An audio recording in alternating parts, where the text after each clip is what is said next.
नमस्कार मित्रांनो, कसे आहात सगळे? मजेत ना? मजेत असायलाच पाहिजे.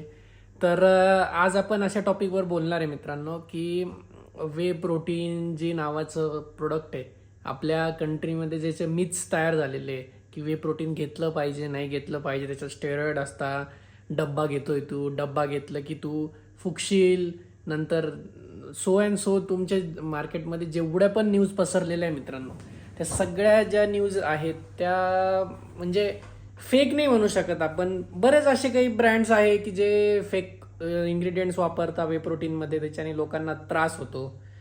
तर वे प्रोटीन आहे ना मित्रांनो, हे खूप इम्पॉर्टंट आहे. वे प्रोटीन इज अ प्रोडक्ट, म्हणजे जे प्रोटीनचं एकदम प्युरेस्ट फॉर्म आपण त्याला म्हणू शकतो. त्याचा ॲब्झॉर्प्शन रेट 100च्या वर असतो. तर प्रोटीन जे आहे ते प्रत्येक गोष्टीमध्ये असतं. असं जसं लहान बाळांचं सेरेलॅक असतं, त्याच्यामध्ये सुद्धा वे प्रोटीन तुम्हाला मिळेल. तुम्ही जर त्याची इन्ग्रेडियंटची लिस्ट वाचली त्याच्यात सुद्धा तुम्हाला सापडेल. तर असं काही नाही की ते हानिकारक आहे आपल्या शरीरासाठी. पण वे प्रोटीन हे आपण का कन्झ्युम करतो? कारण एक्झाम्पल, जर तुम्हाला 25 ग्रॅम प्रोटीन तुम्हाला पाहिजे, तर तुम्हाला कमीत कमी 4 ते 5 अंडे खावे लागतील. तर तुम्हाला 25-30 ग्रॅम प्रोटीन मिळेल. आणि ते अंडे ते खाणं किती अवघड आहे, त्याला पचवणं हे पण डिफिकल्ट आहे. म्हणून आपण वे प्रोटीन हे कन्झ्युम करतो, कारण आपल्या बॉडीला ते इझी जाईल ॲब्झॉर्प्शनसाठी. बाकी काही कारण नाही आहे. आणि वे प्रोटीन हे चांगलं आहे शरीरासाठी. जिमला जे लोक जातात त्यांच्यासाठी ते बेस्ट असतं, कारण वे प्रोटीन तुम्हाला फास्ट ॲब्झॉर्ब होतं. तुमचं वर्कआउट झाल्यानंतर तुम्हाला पटकन जी रिकव्हरी पाहिजे असते अर्धा एक तासामध्ये, ती तुम्हाला वे प्रोटीन देतं. तर हे सगळे फायदे आहे वे प्रोटीनचे. तर म्हणून वे प्रोटीन हे कन्सिडर केलं जातं चांगलं. आता राहिली गोष्ट बाकीची इतर सप्लिमेंट्स, जसं क्रिएटिन, BCAA, नंतर बरेचसे सप्लिमेंट्स येतात, एल कार्निटिन. तुम्ही जसे जसे जाल त्याच्यामध्ये तसे तसे वेगवेगळे व्हेरियंट टाईप्स ऑफ त्याच्यामध्ये सप्लिमेंट्स तुम्हाला दिसतील. आता क्रिएटिन हे बॉडीसाठी खूप महत्त्वाचं आहे. आपल्या ब्रेनसाठी पण खूप चांगलं असतं. आपलं ब्रेनचं एज त्याच्याने वाढतं. नंतर आपले ब्रेनची सेल्सची जे हे आहे पॉवर, ती पण इन्क्रीज होते. क्रिएटिन आपल्या बॉडीमध्ये मसल्समध्ये वॉटर होल्ड करतं. जिममध्ये तुम्हाला स्ट्रेंथ वाढते. बरेचसे क्रिएटिनचे फायदे तुम्ही जर रिसर्च केलं गुगलवर तर. आता लोकांना वाटतं क्रिएटिन घेतलं म्हणजे किडन्या जातील.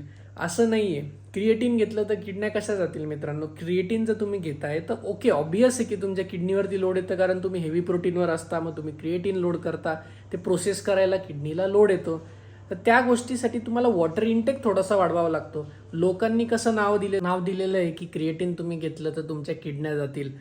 असं काही नाही मित्रांनो. हे पहा, तुम्ही क्रिएटिन घेताय पण किडन्या जाण्याचं कारण हे फक्त क्रिएटिन नसू शकतं.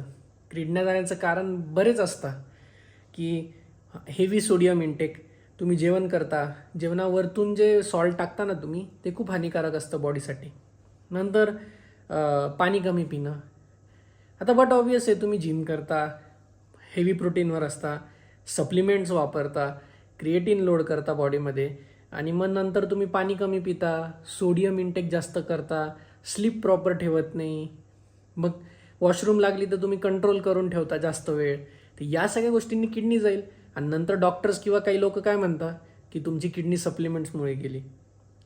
असं काही नाही मित्रांनो. तर तुम्हाला कसा वाटला माझा व्हिडिओ? मला तुम्ही कमेंट करा, लाईक करा, शेअर करा, सबस्क्राईब करा हा व्हिडिओ. हा माझा पहिला व्हिडिओ आहे मित्रांनो. मी हळूहळू चालू करेल, डे टू डे लाईफ माझे व्लॉग्स पण टाकेल. ॲक्च्युली मी रील्स टाकतो, पण आता मी व्लॉगिंग पण चालू करणार आहे. तुम्हाला जर आवडलं असेल तर सबस्क्राईब करा, लाईक करा, शेअर करा.